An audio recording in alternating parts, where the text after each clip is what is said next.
ከመይ ዝፀንሑ ዝኸበርኩም ተኸታተልትና ኣብ ናይ ሕጂ ትሕዝቶና መግለፂ 10 ሃገራት ብዛዕባ ቀዳማይ ዓመት ስምዕ ፕሪቶርያን ከምኡውን ብኤርትራ ዝተዋሃበ መልስን ዋግነር ግሩፕ ንእስራኤል ስግኣት ይፈጥረላ ምህላውን ቀዳማይ ሚኒስትር ኢጣልያ ጆርጃ ሜሎኒ ብክልተ ሩስያውያን ፕራንክ ከም ዝኾነትን ዝብሉኾኑ እዮም። ክሳብ መደብና ዝዛዘ ምሳና ሓቢርኩም ንክትፀንሑ እንዳዓደብና ሳብስክራይብ ንክትገብሩ ብክብሪ ንሓተኩም።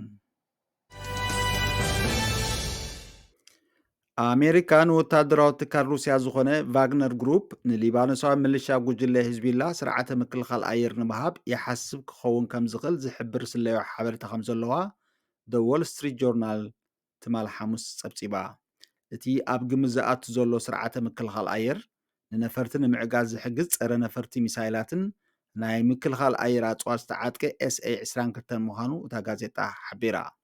ንሓደ በዓል ስልጣን ኣሜሪካ ብምጥቃስ ብዛዕባ ምልኣኽ ናይቲ ስርዓት ዝኾነ መራገፂ እኳ እንተዘይተዋሃበ ዎል ስትሪት ጆርናል ግን ንቫግነርን ንህዝቢላህን ዘሳትፍ ዘተ ኣብ ትሕቲ ጥቡቕ ምክትታል ከም ዘሎን እቲ ክመፅእ ዝኽእል ድማ ርኡይ ስክርታ ከም ዘስዕብን ፀብፂቡ። ኣብ ምብራቃዊ ማእኸላይ ባሕሪ ንዝርከብ ሂዝቢላህ ንእስራኤል ሰሜናዊ ግንባር ካብ ምኽፋት ንምዕጋት ኣሜሪካ ነፈርቲ ትፅዕን ናይ ውግእ መርከብ ኣብቲ ከባቢ ኣፀጊዓ ኣላ። ሶርያ ንልዕሊ 15 ዓመታት ሩስያዊ ኤስኤ 22 ዝበሃል ዝተዋሃደ ስርዓተ ምክልኻል ነፈርቲ ሄሊኮፕተራትን ክሩዝ ሚሳይልን ኣለዋ። እቲ ኣብ ሓንቲ ናይ ውግእ መኪና ራዳር መዳፍዕን ፀረ ነፈርትን ሚሳይልን ዘዋሃድ ስርዓት ንነፈርቲ ሓይሊ ኣየር ሓድሽ ሓደጋ ከስዕብ ይኽእል።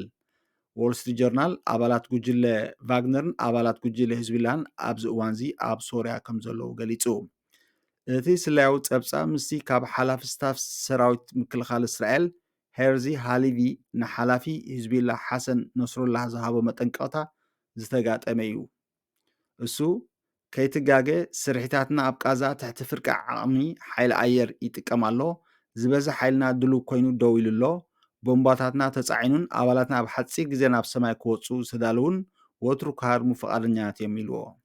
ቫግነር ኣብ ሊብያ፣ ሞዛምቢክ፣ ማሊ፣ ሪፓብሊክ ማእኸላይ ኣፍሪቃን ሱዳንን እውን ንጡፍ ህላወ ከም ዘሎ ትካል ብሩክሊን ሓቢሩ።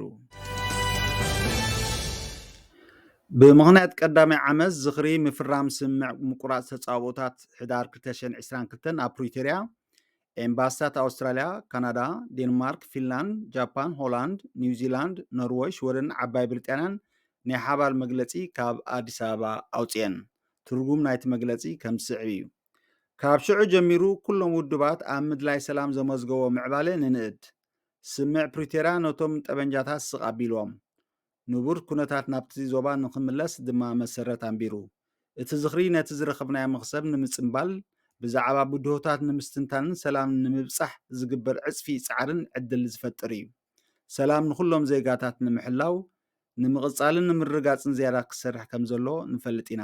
እዚ ድማ ተወሳኺ ምዕማሊታት ኣብ ምፍታሕ ኣፅዋር ምጥያት ሰራዊትን ዳግመ ምውሃድን ሃገራዊ ዘተን ምስሓብ ሓይልታት ኤርትራን ዘይመንግስታን ሓይልታትን ምምላስ ተመዛበልቲ ናብ ቦትኦም ሙሉእ ምሕዋይ ኣገልግሎታት ምስ ግጭት ዝተኣሰረ ፆታ ዓመፅ ንዝፍፅሙ ግዳያት ዝግበር ደገፍ ንግዳያት ግፍዒ ተኣማንነት ዘለዎ መሳገሪ መስርሕ ፍትሒ ተሓታትነት ምትግባር ቀፃሊ ክትትልን ምርጋፅን ምኽባር ስምምዕን ምስ መንግስቲ ኢትዮጵያን ጊዜያዊ ክልል ምምሕዳር ትግራይን ምስ ሕብረት ኣፍሪቃን ምስ መሻርክ ሲቪል ማሕበራትን ብምትሕባር ኢትዮጵያ ካብ ኣዕናዊ ፀቕጢ ዝግጭት ንክትሓዊ ንምድጋፍ ንሰርሕ ኣለና። ኩሎም ወገናት ነቲ ስምዕ ሙሉእ ብሙሉእ ከተግብሮ ብድሆታት ንምፍታሕ ብዘተ መፍትሒታት ብዝተኽኣለ መጠን ቀልጢፎም ክረኽቡ ንላቦ። ኩሎም ወገናት ኣብ ሰሜን ኢትዮጵያ ኣብ ልዕሊ ግጭት ናይ ሰላም መገዲ ቃል ካብ ዝኣትዉ ሎሚ 1 ዓመት ኮይኑ ኣሎ። እዚ ኣገዳሲ ኣብነት ኣብ መላእ ኢትዮጵያ ሰላም ንምስፋን ዝሕግዝ ህሞት እዩ። ኣብ ኣምሓራን ኦሮምያን ዝካየድ ዘሎ ዓመፅ ከምኡውን ኣብ ብዙሕ ቦታታት ቀፃሊ ግሰት ሰብኣዊ መሰላት ሕጂ እውን ዘሰክፍ እዩ። ኩሎም ወገናት ድሕነት ሲቪላት ምርጋፅ ተፃብኦታት ምቁራፅ ከምኡውን ንኩሉ ዝሓቁፍ ዘተ ከም ዘድሊ ኣስሚርናሉ ኣለና። ኣብዚ ፍሉጥ ዝኽሪ ኩሉ ህዝቢ ኢትዮጵያ ከምኡውን ኣብቲ ዞባ ካብ ኩናት ግጭትን ንላዕሊ ዘተ ሰላም ክመርፅ ነተባብዕ ክብሉ ናይ ሓባር መግለፂኦም ዛዚሞም። ድሕሪ እዚ ሓፃር መሳገሪ ብወገን ኤርትራ ዝተዋሃበ ሓፂር መልሲ ክስዕብ እዩ። ኣቶ የማነ ገብረ መስቀል ሚኒስትር ዜና ኤርትራ ነቲ ብ10 ሃገራት ብምኽንያት ቀዳማይ ዓመት ስምምዕ ፕሪቶርያ ኣመልኪተን ዘውፅኦ መግለፂ ኣመልኪቱ መልሲ ነዚ ዝስዕብ ኣብ ኤክስ ወይ ከዓ ትዊተር ኣስፊሩ ኣሎ። ንኣሜሪካን ንገለ ሃገራት ኣውሮፓን ኤርትራ ከም መዕለቢ ልስሉስ ፖለቲካዊ ጉስጢ ኮይና ኣላ። እዚ ከዓ ጭብጢ ዘይብሉ ክስታት ብስሩዕ ከውርዳ ይረኣያ ኣለዋ። እዚ ከዓ ከም ንፅምብል ስምምዕ ፕሪቶርያ ኣመልኪተን ዝሃብኦ ናይ ሓባር መግለፂ እዩ። እዚ ብኸፊል ካብ ዲፕሎማስያዊ ምትዕፃፍ ዝምንጩ ኮይኑ ግን ከዓ ብፍቓድካ ዝግበር ናይ ምፅላም ወፍሪ እውን እዩ ኢሉ። ቀዳሚት ሚኒስትር ኢጣልያ ጆርጂያ ሜሎኒ ንሓደ መራሒ ኣፍሪቃ መሲሉ ዝቐረበ ፕራንክ ደዋሊ ብሰንኪ ኣብ ዩክሬን ዝተኻየደ ኩናት ብዙሕ ድኻም ከም ዘሎን ከመይ ጌርካ መውፂኢ መንገዲ ትረክብ ዝብል ገለ ሓሳባት ኣብ ኢዳ ከም ዘለዋን ናይ ውሽጣ ገሊፃ ክትብል ደ ጋርድያን ሓቢራ። ቤት ፅሕፈት ሜሎኒ ኣብቲ ብ18 መስከረም ብሓደ ፕረዚደንት ኮሚሽን ሕብረት ኣፍሪቃ ኮይኑ ንነብሲ ዘላለየ መታለሊ ዝተኻየደ ፃውዒት ቴሌፎን ብክልተ ሩስያን ኮሜድያን ከም ዝተገብረ ተረጋጊፁ። ብመሰረት ፀብፃባት ፕረስ ኢጣልያ እቶም ደወልቲ ክልተ ሩስያውያን ኮሜድያውያን ቭላድሚር ኣሌክስ ኮይኖም ብሓባር ቦቮናን ሌክሰስን ዝፍለጡ ኮይኖም ሓደ ካብኣቶም ኣፍሪቃዊ ፖለቲከኛ ኢሉ ንሜሎኒ ነብሱ ኣላልዩ። ንሩስያ ዝድግፉ ቦቫን ኤሌክስን ነቲ ክሲ ዘረጋግፅ መርትዖ እኳ እንተዘይሃለወ ምስ ኣገልግሎት ስለያ ሩስያ ርክብ ከም ዘሎም ክክሰሱ ፀኒሖም እዮም። ቀዳሕ ናይቲ ፃውዒት ብመንግስቲ ሩስያ ዝውነን ማዕከል ዜና ሪያ ኖቫስቲ ቅድሚ ምእታዉ ኣብ ካናዳ ቪድዮ ምክፋል መድረክ ራምበል ተሓቲሙ። ሜሎኒ ብዛዕባ ኩናት ሩስያ ኣብ ዩክሬን ብዝምልከት ብኩሉ ወገን ብዙሕ ድኻም ኣሎ ክትብል ትስማዕ። መውፅእ ከም ዘድልየና ኩሉ ሰብ ዝርዳእሉ ህሞት ይቐርብ ኣሎ ድማ ኢላ። ፀረ መጥቃዕቲ ዩክሬን ከምቲ ትፅቢት ዝተገብረሉ ኣይከይድን እዩ ዘሎ። ዕጫ ናይቲ ግጭት ኣይቀይሮን። መፍትሒ እንተዘይረኺብና ድማ እቲ ግጭት ንነዊሕ ዓመታት ክፀንሕ ከም ዝኽእል ኩሉ ሰብ ይርዳእ እዩ።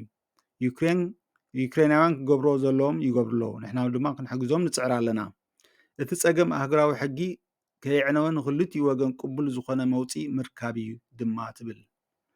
ወሲኻ ድማ ነቲ ኩነታት ብኸመይ ከም ዘመሓድሮ ገለ ሓሳባት ኣለኒ ኣብ ጣውላ ንምቕማጥ ግን ትኽክለኛ ህሞት ይፅበ ኣለኹ ድማ ኢላ። ቤት ፅሕፈት ሜሎኒ ምስቶም ኣብ መንጎ 19 ክሳብ 21 መስከረም ኣብ ኒውዮርክ ኣብ ጎኒ ሓፈሻዊ ጉባኤ ሕቡራት ሃገራት ክትረኽቦም ትዳለወሎም ዝነበረት መራሕቲ ኣፍሪቃ ዝምድና ንምድልዳል ኣብ ትሰርሓሉ ዝነበረት ፅዑቕ እዋን ዕላማ ናይ ፕራንክ ከም ዝኾነት ገሊፁ። ሜሎኒ ናብ ገምገም ባሕሪ ኢጣልያ ዝሰግራ መራኸብ ስደተኛ ደው ንምባል ካብ መራሕቲ ኣፍሪቃ ሓገዝ ክትሓትት ፀኒሓ እያ። ንሳ ኣውሮፓ ነቲ ፀገም ኣብ ጣልያን ጥራሕ ብምድራት ክትፈትሖ ትኽእል እያ ኢላ ንነዊሕ እዋን ተሓስብ ነይራ ኢላ። እቲ ዘይርድኦም ግን ዘይከኣል ምዃን እዩ። ሸነኽ ናይዚ ተሪኦ እዚ ንኣውሮፓ ሕብረት ጥራይ ዘይኮነስ ብናተይ ኣረኣያ ንውድብ ሕብራት ሃገራቱን ዘሳትፍ እዩ። እቲ ፀገም ካልኦት ዘይምግዳሶም እዩ። ጣልያን ነቲ ፀገም በይና ክትፈትሖ ከም ዘለዋ ድማ ኩሎም ይሰማማዕ ክትብል ናይ ልባ ተዛሪባ። ፕራንክ ምዃኑ ምስ ፈለጠ ግን እንታይ ግብረ መልሲ ከም ዝሃበት እቲ ሓበሬታ ኣይጠቐሰን። ስለምክታልኩም ብልቢ ነመስግን። ሳብስክራይብ ንክትገብሩ እናዘኻኽርና ንሕጂ ዝበልናዮ መደብ ኣብዚ ንዛዝም። ኣብ ዝቕፅል መደብና ክሳብ ንራኸብ ሰሰናይ ንምነ ኢልኩም።